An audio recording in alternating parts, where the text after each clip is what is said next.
Julian, welcome. It's been reported that WikiLeaks has released more classified documents than the rest of the world's media combined. Can that possibly be true?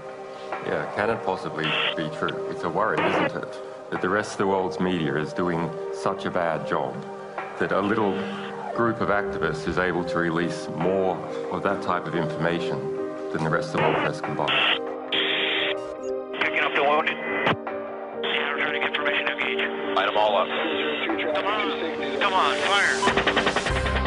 Good evening. They're the secret files from the Iraq Die war. Internetplattform WikiLeaks Det är webbplatsen WikiLeaks som publicerat omkring 400 000 sidor hemligstämplade amerikanska dokument.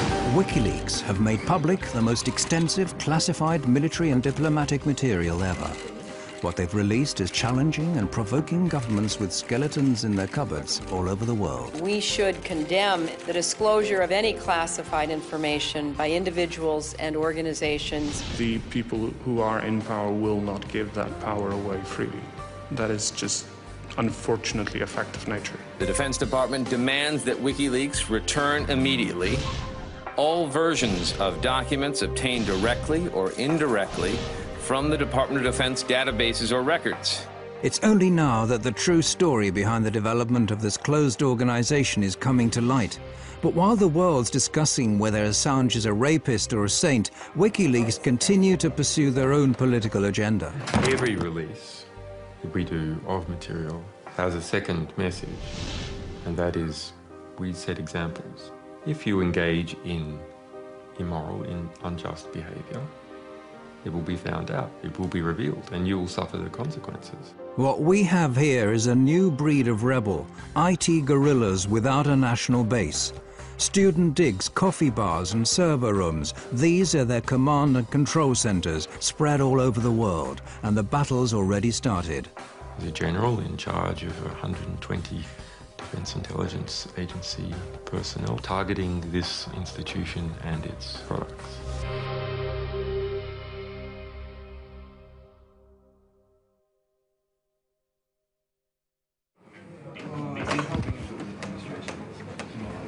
WikiLeaks have become a global force to be reckoned with in record time. It may not be easy to grasp at first, but the release of classified information is just a small step in a long-term political and ideological battle. And that leaking classified information is a weapon and not a means unto itself. The public has a right to know materials, and the historical record has a right to have materials of diplomatic, political, ethical, historical significance. If something is interfering with that process, we will undo it. He's been called the Scarlet Pimpernel of the computer age. If one were to judge him on his looks alone, you could call him a chameleon, given the frequency of his change of hairstyles during the 6 months we've been following WikiLeaks. But if you look under the surface, you'll soon discover that Julian Assange has been revolting against the powers that be for a long time. As a teenager in Australia, he called himself Mendax and got a name for himself as a highly skilled hacker. By the age of 21, he found himself in court pleading guilty to some 20 different charges of hacking. Yeah, I mean, we had a back door in the US Military Security Coordination Center. This is the peak security for controlling the security of MILNET, the US military internet. We had total control over this for 2 years. The US space agency NASA is one of the victims of the Melbourne computer hacking syndicate. American investigators, including the FBI, contacted Australian authorities with their suspicions. The court was told the men even tampered with the police investigation into hacking at the ANU. The judge, seeing Assange as just an inquisitive young man, fined him a symbolic sum and released him. However, the trial added further fuel to Assange's feelings about the importance of unrestricted information. Together with some friends, he sets up one of Australia's first internet suppliers and gives people with politically sensitive viewpoints a platform from which to publish their opinions. But when one of his customers publishes secret Scientology manuals, this prompts aggressive efforts to censor him. Helen Coburn, one of the lawyers for Scientology in California, I mean, sent many letters trying to attack us, and they ended up hiring a private investigator to try and track me down, who did manage to get hold of my silent telephone line and call me up, and just as a sort of threatening maneuver. I ended up tracking down how they did that. Those efforts to censor the site strengthen his conviction that something has to be done against those withholding important information from the public at large. What the problem was, there needed to be more actions that created positive reform effect. More actions that were just and corrective to injustice. Assange sees disclosures as a preventative instrument. It warns those involved in morally questionable or criminal acts that they'll be found out and will have to face consequences. I understood the significance of disclosures for quite some time. I mean, I registered leaks.org in 1999. In 2006, Assange and a group of like-minded people start building up a special internet service, WikiLeaks.org, exclusively for people wishing to blow the whistle on abuse of power. His fellow conspirators comprised of hackers and mathematicians. They're located around the world and communicate via a restricted mailing list. From this platform, they start defining their thoughts of building up a worldwide movement to mass publicize classified information. They affirm that this is the most cost-effective political weapon and that they intend to place a new star on the political firmament of man. Any reform that is large-scale must be based upon information, because what else can spread other than viruses? Only information can spread and achieve large-scale reform. Inspired by Wikipedia, WikiLeaks distribute the leaked information to anonymous volunteers to check its authenticity and eliminate any traces of the sender's identity. It turns out that the majority of the general public has neither the time, interest or resources to analyze WikiLeaks material, but there are professionals to turn to. In 2006, we hoped that the general public would write analysis articles collaboratively. And not at all true. WikiLeaks come to the conclusion that media are the only channels that have the resources and motivation required to create a real impact. In 2007, WikiLeaks, in association with the British daily newspaper The Guardian, published evidence of former President Daniel Arap Moi having embezzled massive sums from Kenyan state funds. Shortly after that, they release a report about the Kenyan police's use of death patrols. This disclosure causes a great stir, but as an organization, WikiLeaks continue to remain unknown to the general public. However, the word spreads among activists far and wide on the net, eventually reaching the German Chaos Computer Club, the biggest and oldest club for hackers in the world. Well, I heard about it in late 2007 from a couple of friends. I started reading a bit more, but I started to understand the value of such a project to society. The politically engaged Chaos Computer Club has been fighting a long-term battle for free access to information. One of its members, Daniel Domscheit-Berry, is quick to recognize the common ground between his view of society and that of WikiLeaks. He quits his job as a computer consultant so as to devote all of his time to the new organization. The question is the attitude. What attitude do you have to society? Do you look at what there is and you accept that as God-given? Or do you see society as something where you identify a problem and then you find a creative solution for that problem? So it is a matter of, are you a spectator or are you actively participating in society? The Computer Club has put the skills of some of the sharpest hacking talents in the world at WikiLeaks' disposal. What's needed now is a physical haven. Hackers linked to the Swedish file-sharing site Pirate Bay have what they need: considerable technical skills in a place where freedom of speech is unusually free. A lot of the countries in today's world do not have really strong laws for the media anymore. But a few countries, like for instance Belgium, also the United States with the First Amendment, and especially, for example, Sweden, have very strong laws protecting the media and the work of investigative or general journalists. So From our perspective, this is something. If there are any Swedes here, you have to make sure that your country is really one of the strongholds of freedom of information. Sweden has a enviable, although far from perfect, record in protecting publications. It has a practical record within the past few years of protecting internet publications against censorship. And it's precisely Sweden's unique freedom of speech law that prompts WikiLeaks to locate their main site in this unpretentious basement in one of Stockholm's inner suburbs. Det började med en tunneltjänst, att de skulle tunnla trafik här igenom för att kunna kringgå vissa IP-bandningar och sånt som har skett i andra länder där som inte gillar WikiLeaks. Men senare så valde de att ställa även en maskin här där de publicerar materialet ifrån. PRQ offer their customers total secrecy. Their systems prevent anyone from eavesdropping either WikiLeaks chat pages or finding out who sent what to who. Vi erbjuder dels anonymitetstjänster, så kallade VPN-tunnlar, där en klient från utsidan ansluter till våra maskiner som sedan laddar ner den informationen de vill ha. Så om någon försöker spåra dem ifrån slutstationen, så att säga, där informationen kommer ifrån, så kommer de bara komma till våra maskiner. Och härifrån så lämnar inte vi ut några uppgifter om vem som hade det IP-numret vid det här tillfället. PRQ have a track record of being the hardest ISP you can find in the world. There's just no one else that bothers less about lawyers harassing them about content they are hosting.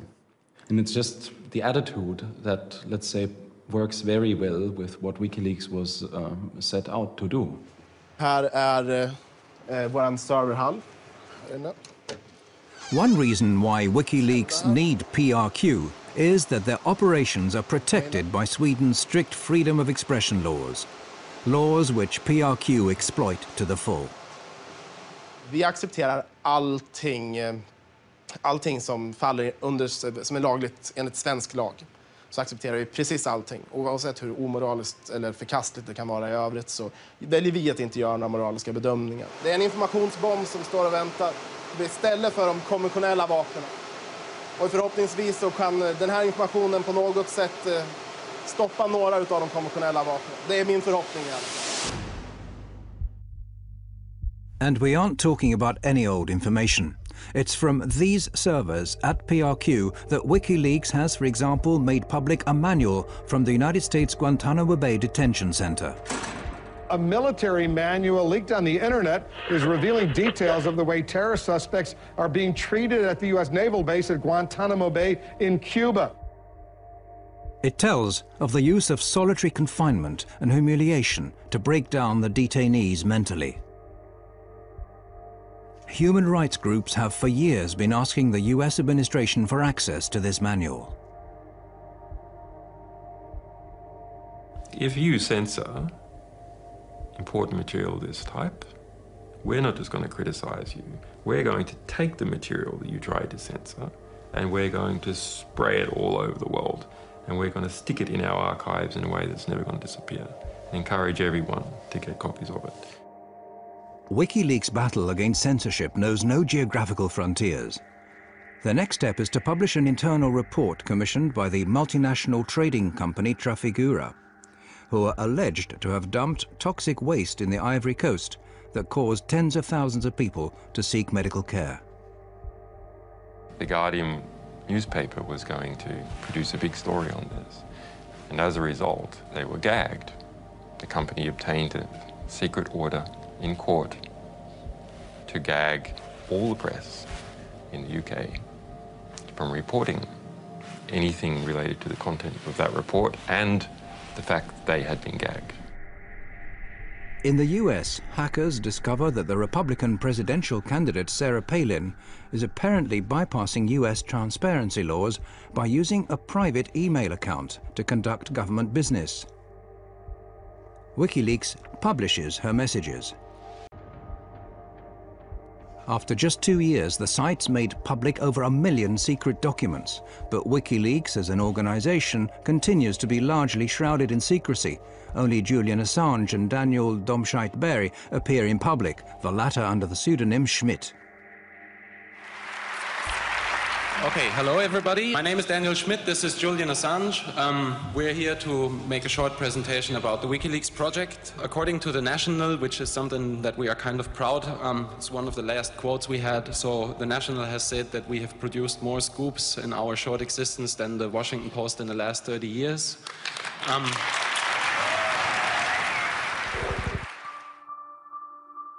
Their publication activities soon lead to counterattacks. When WikiLeaks release lists of censored websites, internet service providers in a number of countries, including Thailand, China and Iran, shut them down. The more sensitive the material they publish, the more often WikiLeaks become the object of lawsuits and threats. WikiLeaks now attracts the attention of the US intelligence, who, in a classified report, claim that the site is a threat to national security and suggest ways of shutting it down. Priority is put on finding the individuals leaking the information. The US intelligence, however, only managed to keep the report secret a short while before it's leaked to WikiLeaks. It now becomes obvious that WikiLeaks need to find more and safer havens from which they can publish their information. A sequence of events now starts on an island in the middle of the North Atlantic, which, while it leads to more censorship efforts, will also create new opportunities for WikiLeaks.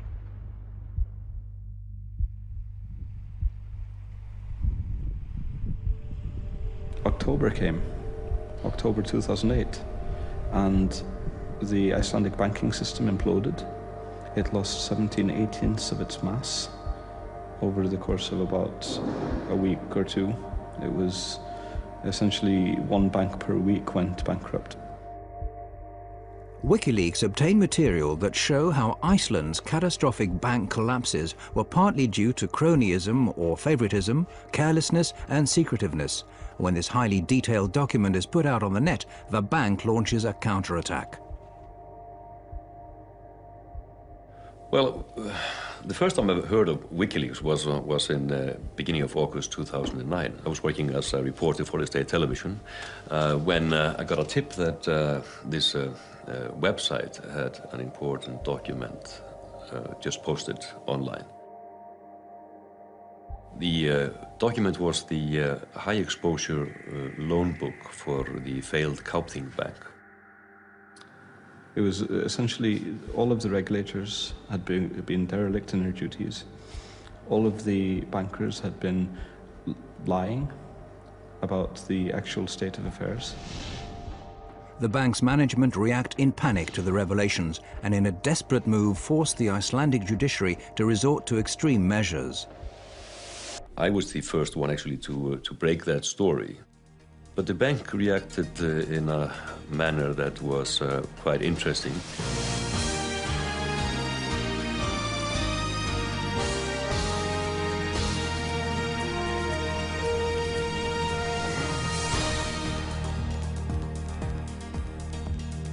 Gott kvöld, nú hefjast fréttir laugardaginn 1. ágúst, samt ekki allar þær fréttir sem við ætlum að segja ykkur.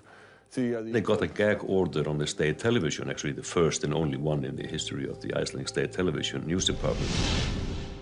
Allir geta nálgast þau á vefsíðunni wikileaks.org, wikileaks.org. The leak lays bare the disastrous effects of the cronyism inherent in Iceland. We had failed as a country because we had not been sharing the information that we needed. We were in the middle of an information famine. That sort of eventually led to this just, let's get the WikiLeaks people here, and then when they were here, we just went, okay, is there anything you want us to do? And obviously there was. Welcome to this program. Thank you. Yes, you mentioned to me the dream that we in Iceland we should become a vanguard of publishing freedom. Yes. Absolutely. So we see. And they were presenting this idea, which they called Switzerland of Bytes, which was basically to take the tax haven model and transformed it into the transparency haven model. Why doesn't Iceland become the center for publishing in the world? Because it's going to be global. Julian and I, we were just throwing that idea out, just declaring on national television that we thought this would be the next business model for Iceland. So that felt pretty weird. Then realizing the next day that everyone wanted to talk about it. Iceland has seen some of the problems that happen when society becomes too secret. WikiLeaks gave us the nudge that we needed. We had this idea, but we didn't know what to do with it. And they came and told us, and that is an incredibly valuable thing. WikiLeaks now team up with Icelandic activists and parliamentarians and together draw up a proposal that would transform Iceland into a haven for journalism. Herbert and I, and Birgit Jónsdóttir, and Rob Congrip, and Julian Assange, the five of us sat in this hotel room for about 4 or 5 hours and wrote the entire proposal from scratch. The proposal is adopted unanimously by Iceland's parliament. Just getting a bill accepted in the parliament is nearly impossible. And this is actually this is a huge victory for the parliament to have a proposal of this nature passed through the parliament with everybody saying yes.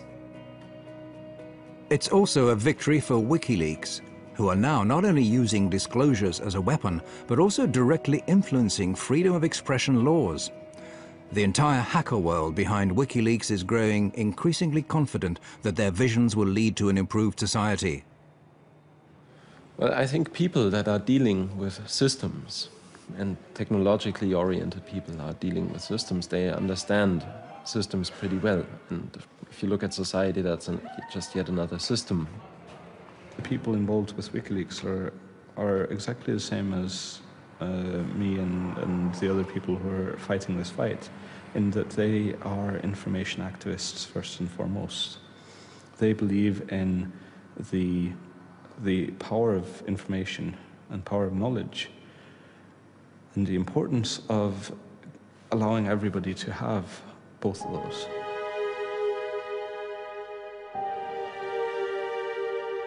Perhaps it's similar convictions that prompt a young former American hacker to make one of the most crucial decisions of his life.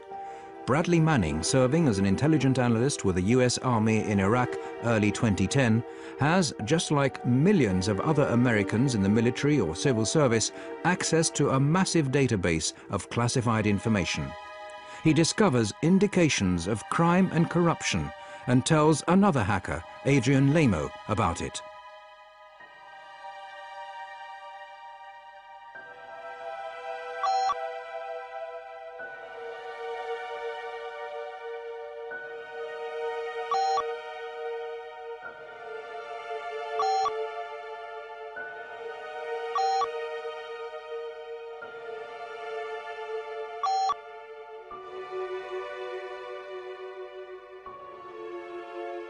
Manning writes that he sent hundreds of thousands of military and diplomatic reports to WikiLeaks, the biggest leak ever.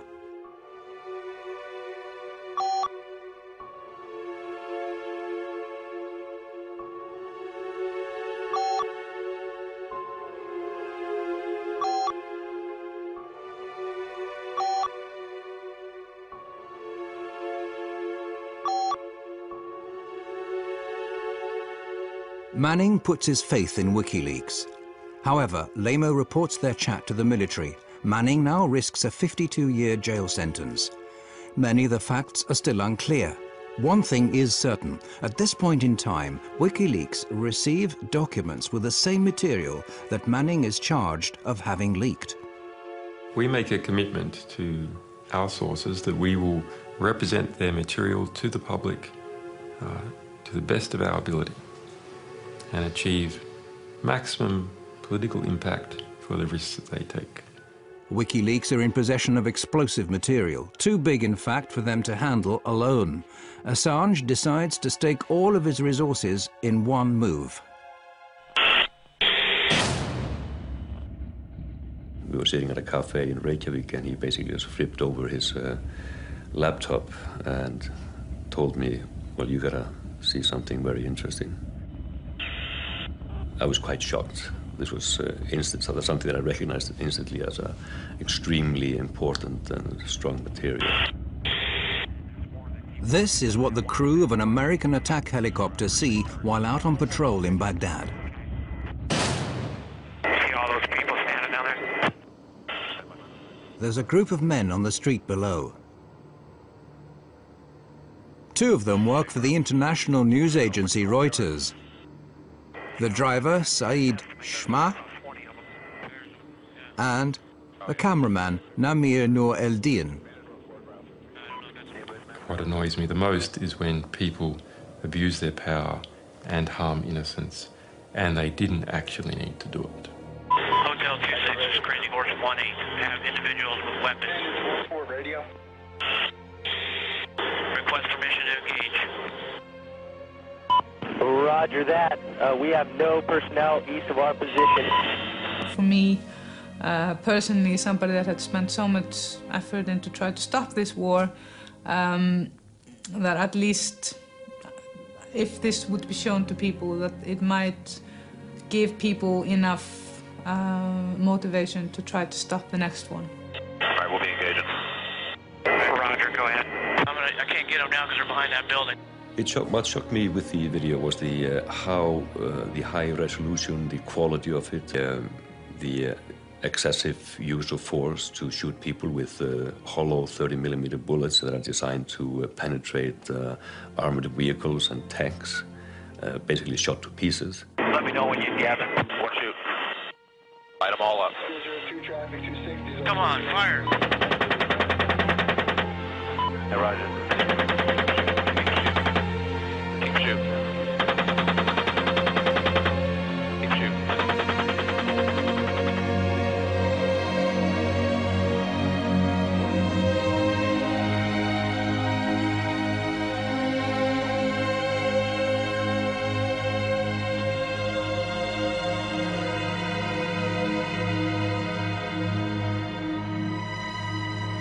Different people argue that it was right for the United States to be in Iraq, or wrong to be in Iraq.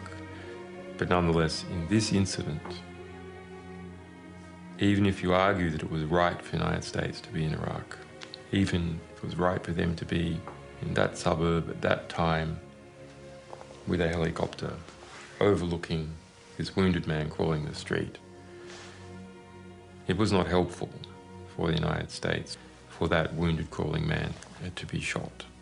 Yeah, we got one guy crawling around down there, but yeah, we definitely got some. Or shooting some more.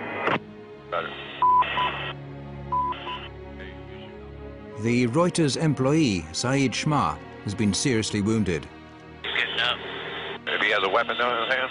No, I haven't seen one yet. It is very important to offer a voice to the voiceless. Nobody really believes the people on the ground when they're trying to tell what the war crimes are occurring, and that happened to the people there.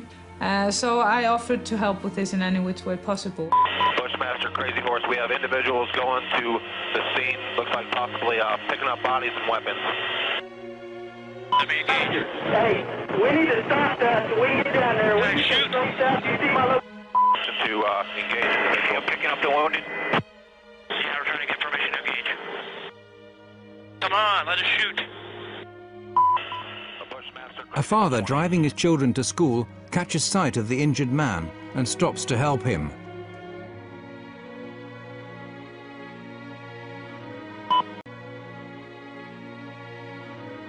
This is Bushmaster 7, go ahead. Roger, we have a black SUV or bongo truck picking up the bodies. Request permission to engage. Bushmaster 7, Roger. This is Bushmaster 7, Roger, engage. 1-8, engage. Clear. Come on. Clear. Clear. We're engaged. Why do it? Well, there's two reasons. One, because it's fun to kill people. If you've been in that environment, removed from all the effects of killing people for a long time. It's a video game, you're going to get a high score. The other is they brag after a kill streak about how many people they killed. They go back to base and go, hey, killed 13 today. Oh yeah, look at that, right through the windshield. Alright, there was approximately 4 to 5 individuals in that truck, so I'm counting about 12 to 15. Oh yeah, look at those dead bastards. Nice. 2-6, Crazy Horse 1-8. When the ground troops arrive, they see that there are children in the car. Oh, it's their fault for bringing their kids to a battle. That's right. After viewing the video hundreds of times, it became almost an obsession to get the identity of the people there. We knew the identity of Namir Nur-el-Din and Said Sma, the Reuters employees. But for me, it was important to establish the identity of the other people there, especially the children in the minivan. We decided that it was worthwhile to go there and interview them. It turns out that the children survived the attack. Herr Affensen flies to Baghdad in search of more facts.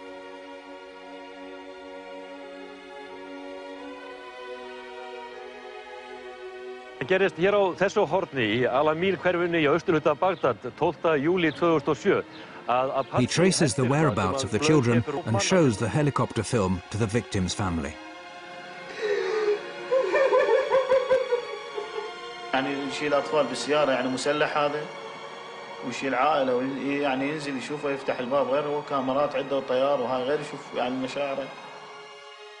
I think we could fairly establish fairly well from a journalistic point of view that the reason why the minivan was there was basically a coincidence that the driver stumbled up on the scene.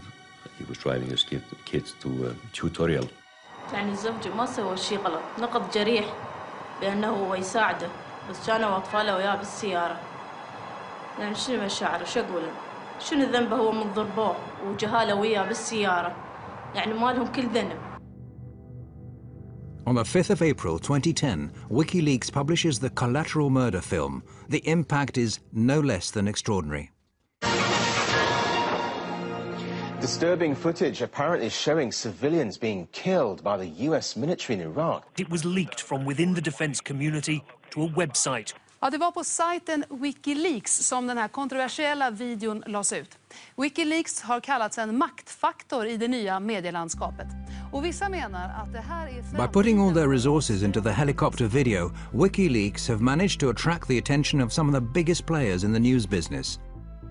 This is precisely what Assange needs to help him handle the rest of the leaked US material. I had been looking at this release and studying it and understanding how to come up with a way to deal with such a tremendously large volume of material that would actually not simply drown any one organization. Assange proceeds to contact the New York Times, The Guardian and Der Spiegel.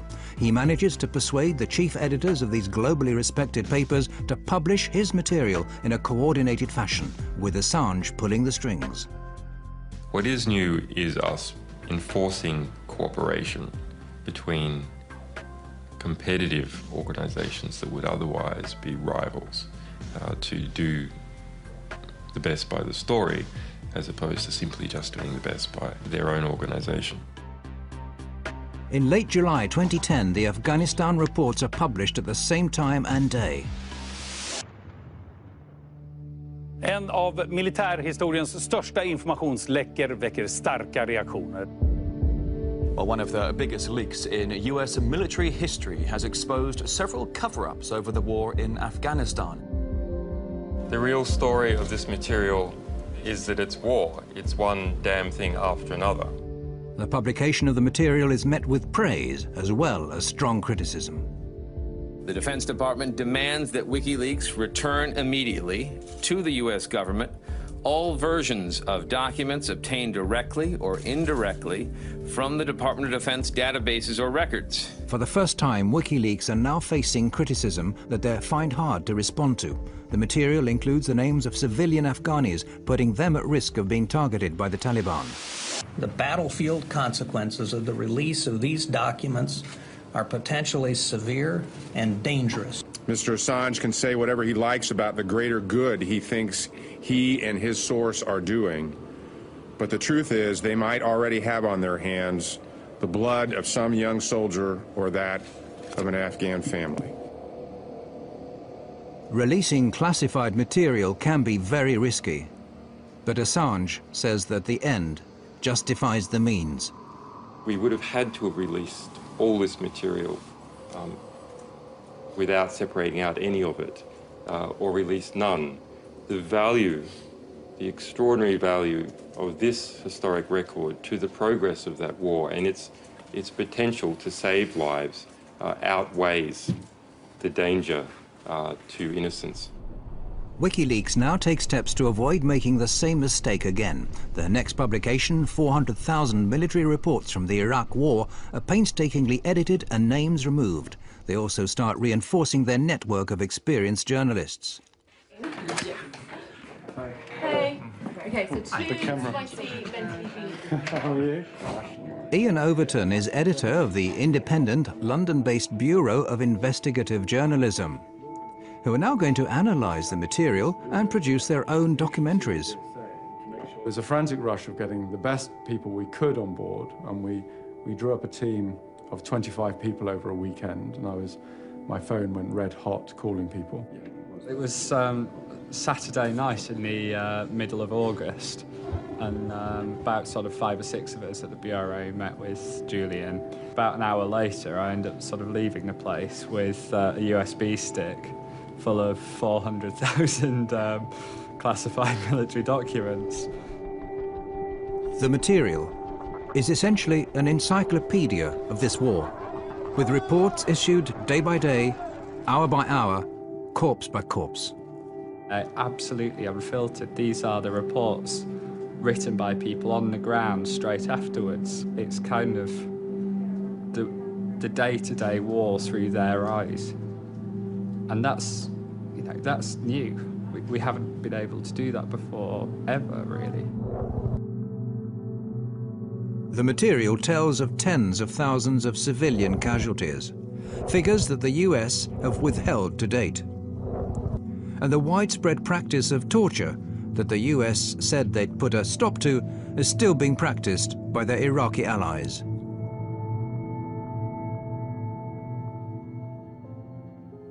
I think there are stories that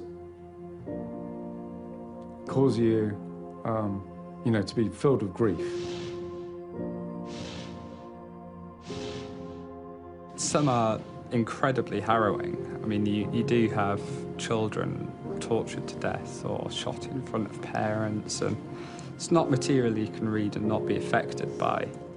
When I was reading the reports, you read a young American soldier writing in a very, very bureaucratic, anodyne, sterile way about a father who's driving his children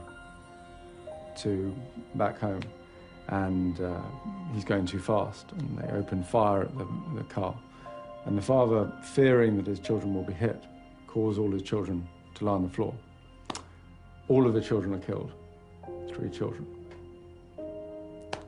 And the way it's written up is, it's called an escalation of force. You know. It's not an escalation of force, it's a killing. It's horrific.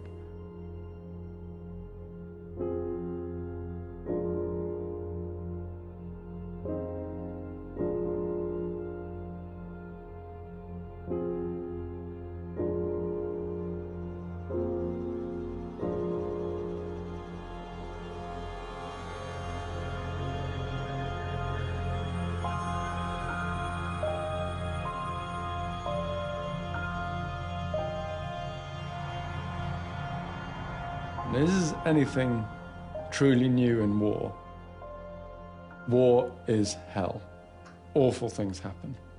And what these logs tell us is that war is hell.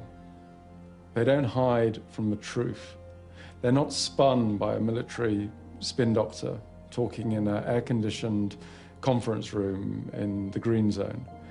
This is visceral, unequivocal death written in raw detail.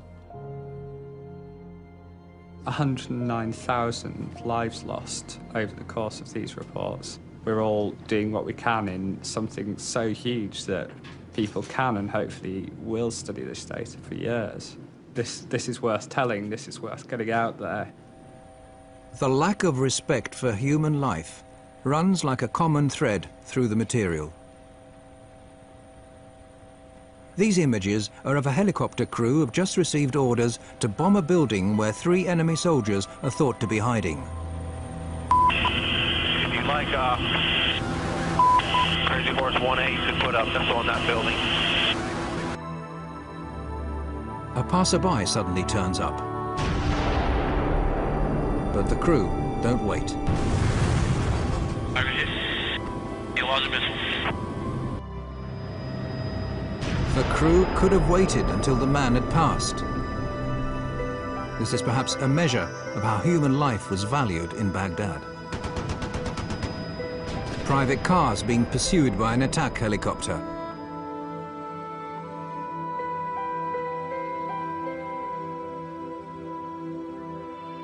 The driver gets out of the car and holds his arms up in a gesture of surrender.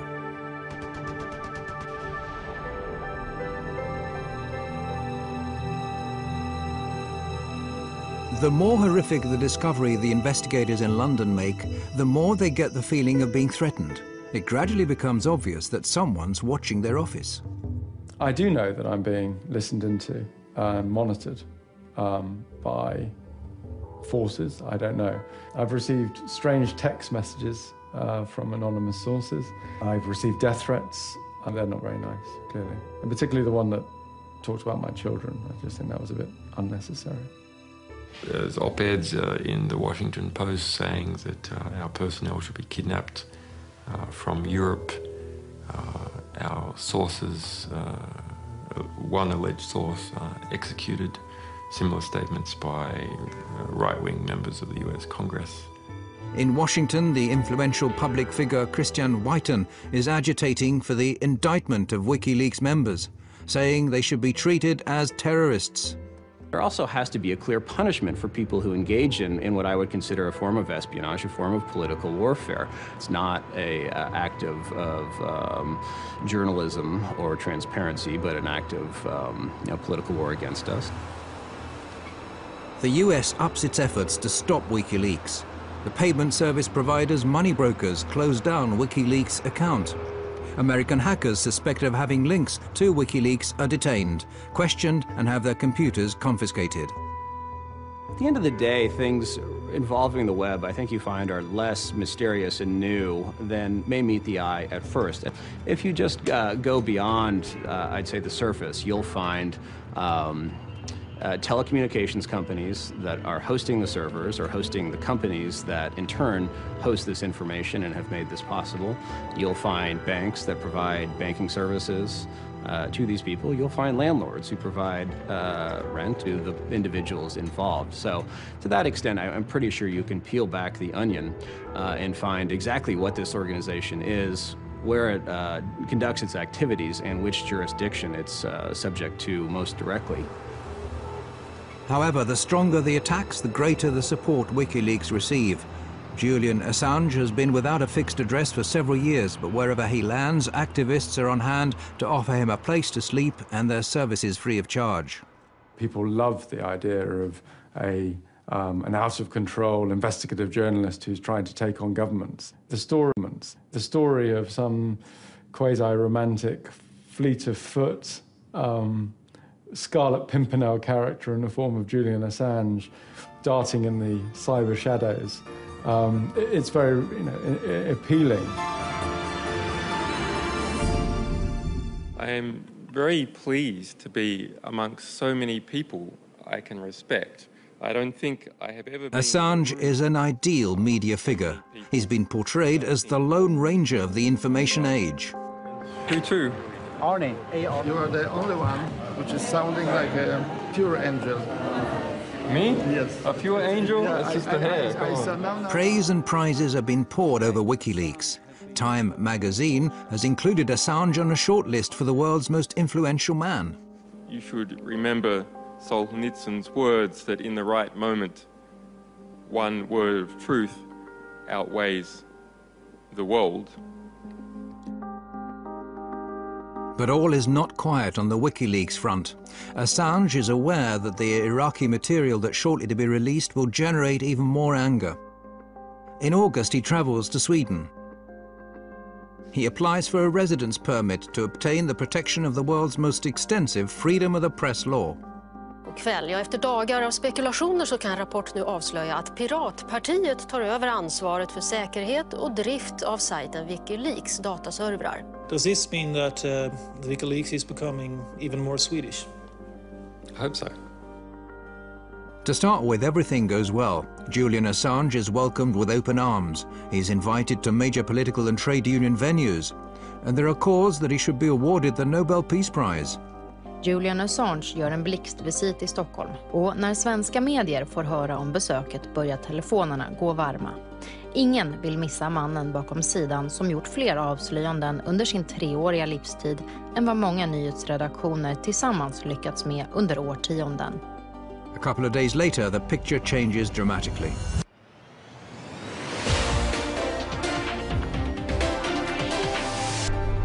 Åklagare har nu beslutat att inleda en förundersökning mot WikiLeaks-grundaren Julian Assange. WikiLeaks grundare Julian Assange förhördes igår kväll. Swedish authorities have issued an arrest warrant for WikiLeaks founder Julian Assange. He's accused of rape and molestation. On the 20th of August, Assange is accused of rape. The alleged crime is immediately leaked to the world press. Behind the accusation are 2 women who had casual relationships with Assange. The women don't make any public statements, but the important evening paper Aftonbladet publishes an anonymous interview with one of them, which states that what started as voluntary sex subsequently became what she described as abusive. But she's not afraid of him, and he's not violent. All right, Julian Assange, the WikiLeaks founder and the target of the rape allegations, joins me now on the line. Thank you so much for speaking to us, Mr. Assange. What do you think about this? Clearly it is a smear campaign of some kind. Well, I came to Sweden as a refugee publisher involved with a extraordinary publishing fight with the Pentagon where our people were being detained with an attempt to prosecute me for espionage. So I'm unhappy and disappointed with how the Swedish justice system has been abused.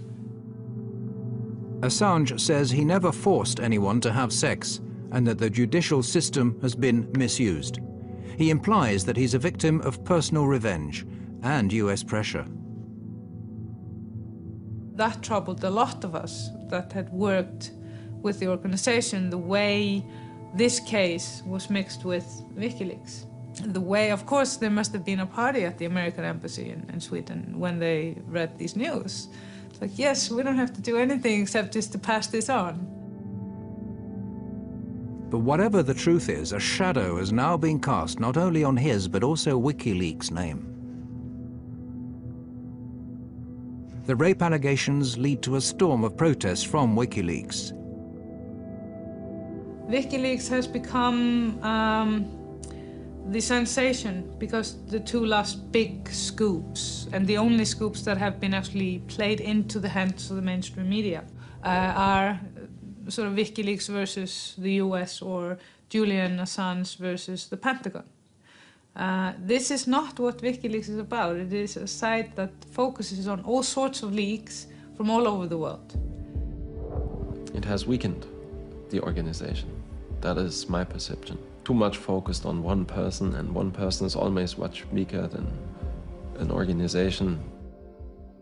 The difference of opinion began when Assange decided to put all of WikiLeaks' resources into the giant American disclosures, and it's now grown into a serious source of discontent regarding how the organization should be run.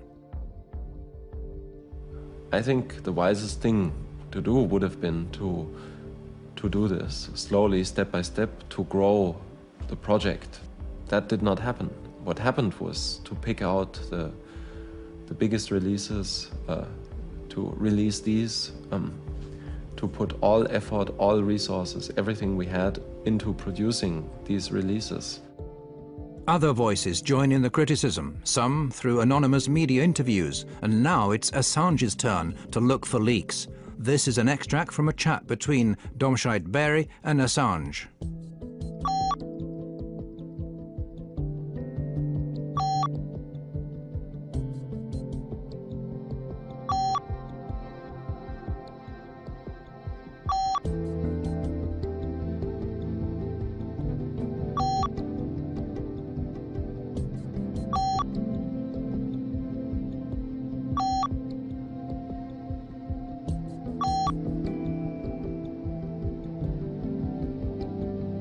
If you preach transparency to everyone else, you have to be transparent yourself. You have to fulfill the same standards that you expect from others.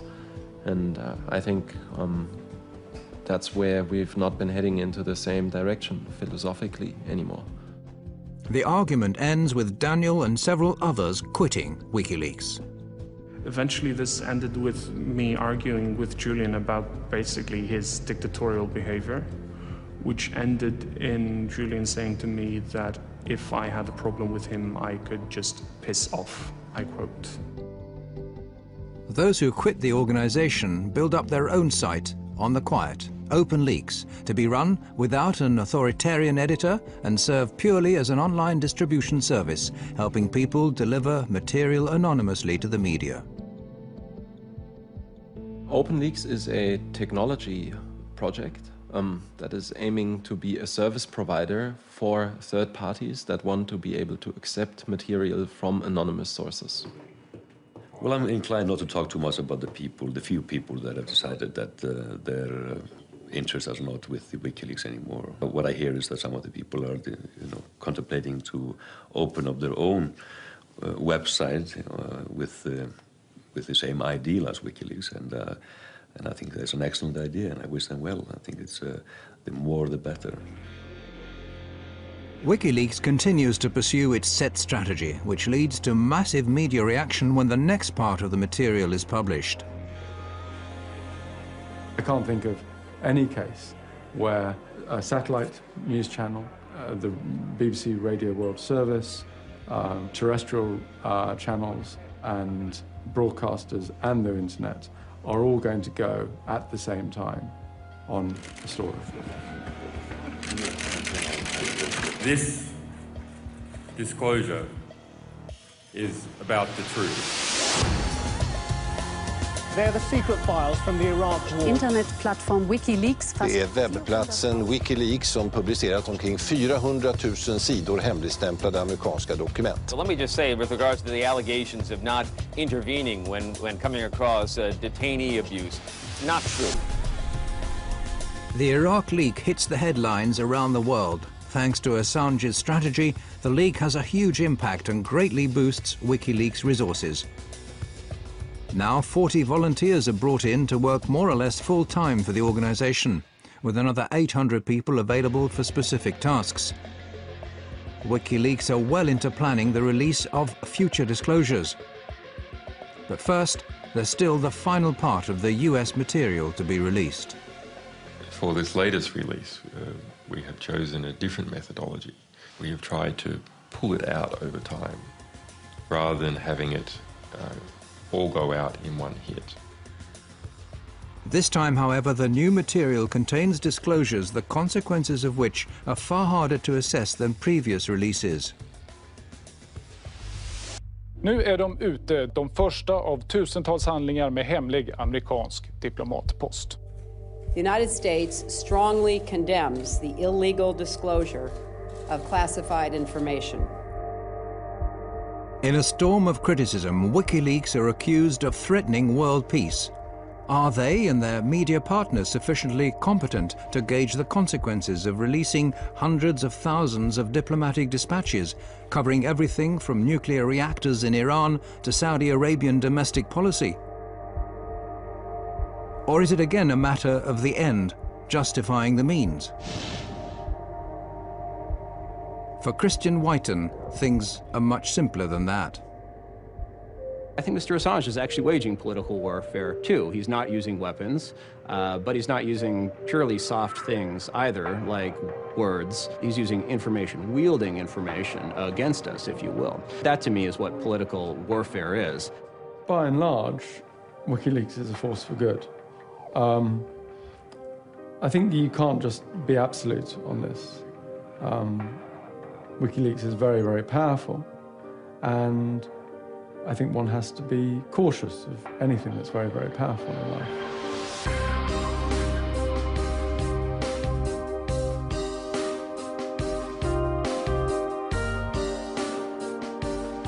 WikiLeaks' website may disappear again tomorrow, or it may suddenly reappear in 1,000 other locations.